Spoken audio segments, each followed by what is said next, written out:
El secretario del PSC, a Miquel Iceta, en un momento en el que se está cuestionando al Supremo. No solo eso, señor Iceta, se está dando, no nos engañemos, un argumento fantástico a los independentistas, porque se les está diciendo, cuando la sentencia repercute social y económicamente, hay que cuestionarla. Bueno, ¿qué mayor repercusión que una sentencia que afecta a los líderes del procés y de alguna manera a la política española y catalana?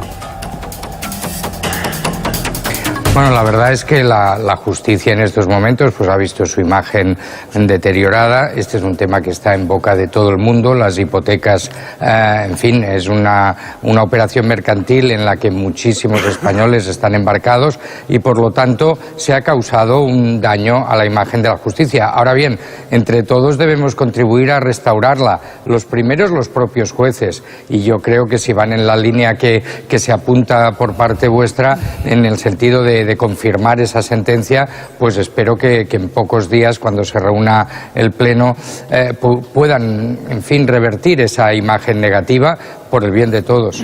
Bueno, estamos a la espera de saber cuáles son las penas que se piden finalmente para los políticos del procés. A partir de ahí, la gran incógnita es cuánto tiempo pasarán en prisión si finalmente les condenan.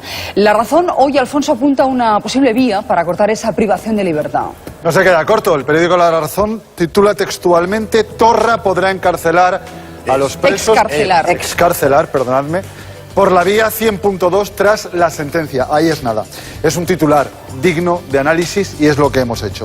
Las cárceles catalanas, todo el mundo lo sabe, la Comunidad Autónoma de Cataluña tiene transferidas las competencias en cuanto a centros penitenciarios se refiere. Pero esos centros penitenciarios se rigen por el Reglamento General Penitenciario como cualquier cárcel española. Y ahí es a donde nos vamos, al Reglamento Penitenciario, que en su capítulo segundo habla de la clasificación de los penados. En una hipotética condena, futura condena, los investigados por el procés se clasificarán en diferentes grados. Hay 3 grados fundamentales. Primer grado, máxima seguridad. Segundo grado, lo normal en los presos. Tercer grado, penitenciario o semilibertad. Pero en el punto 100, en el capítulo 100.2, si el equipo técnico de la cárcel propone a la Junta de Tratamiento flexibilizar la condena para que el reo lleve a cabo una actividad que no puede llevar a cabo dentro de prisión, podría quedar inmediatamente en libertad. Hasta aquí sería correcto lo de Torra podría excarcelar. ¿Por qué? Porque el equipo de tratamiento es de la cárcel y porque la Junta de Tratamiento también es la cárcel. Pero falta un tercer punto.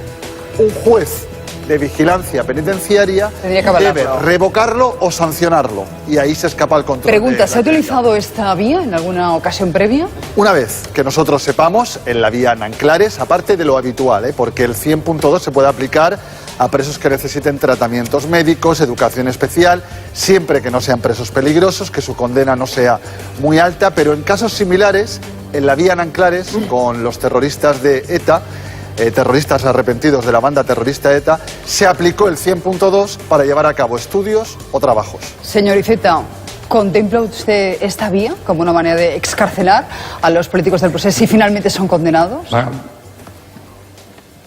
Bueno, vamos a ver. Primero, los políticos que en estos momentos están a la espera de juicio gozan de la presunción de inocencia y, por lo tanto, especular permanentemente con su condena me parece que, en fin, ataca esa presunción. Segundo, el reglamento penitenciario es igual para todos. Tercero, yo en ningún caso establecería un paralelismo entre estas personas y un terrorista arrepentido.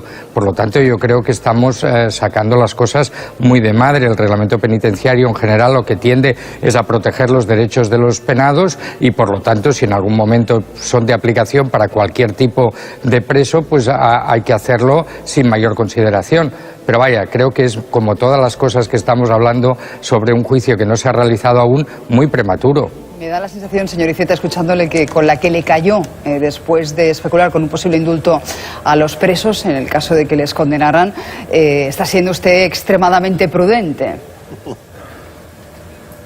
No, además ellos ya han dicho que no quieren indulto, por lo tanto en este tema mejor que no perdamos ni un solo segundo, porque tienen que pedirlo ellos y ya han anunciado que no lo harán. Gabriel Rufián dice que si los políticos catalanes están en prisión preventiva es porque Sánchez lo pactó con Rajoy, con el juez de Arena. Vamos, que les acusa de prevaricar. Escuche al coportavoz d'Esquerra. Sobta molt que gent tan informada desconegui que el Sánchez, el Rajoy i el Rivera es van reunir a Moncloa hores antes de que el Llarena Per decidir que 9 persones anessin a la presó? No, potser decidir a les vacances de l'estiu. Sí, tens raó, no ho sé. O sigui, tu estàs convençut que van decidir ells tres, Gabriel Rufián, que ells tres van decidir que havien d'anar a la presó? Jo estic convençut que el que ha passat està dictat Però això no té res a veure. Lo que ha pasado está dictado desde Moncloa y dice que Pedro Sánchez con Rajoy se lo dictaron al juez de Arena. ¿Qué responde usted? Pues que es una falsedad, como bien sabe el que la ha proferido. Es una acusación absolutamente sin pruebas de una persona que se dedica básicamente a hacer titulares que todos los demás nos vemos más o menos obligados a comentar con posterioridad. No es verdad y él lo sabe.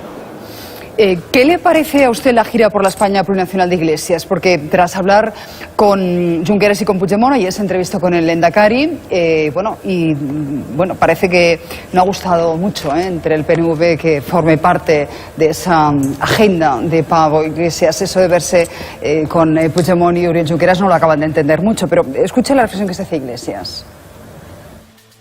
Hay que cuidar la mayoría que hizo posible la moción de censura y desalojar al Partido Popular del Gobierno. Reuniéndonos, dialogando, los acuerdos serán posibles, también el de presupuestos, pero todavía no estamos en ese escenario, hay que trabajar mucho, nosotros lo estamos haciendo, pero evidentemente nosotros no somos delegados del Gobierno ni sustituimos al Gobierno. Usted dice, señor Iceta, que todo responde a cierto afán de protagonismo de Iglesias. ¿Cree que sobreactúa?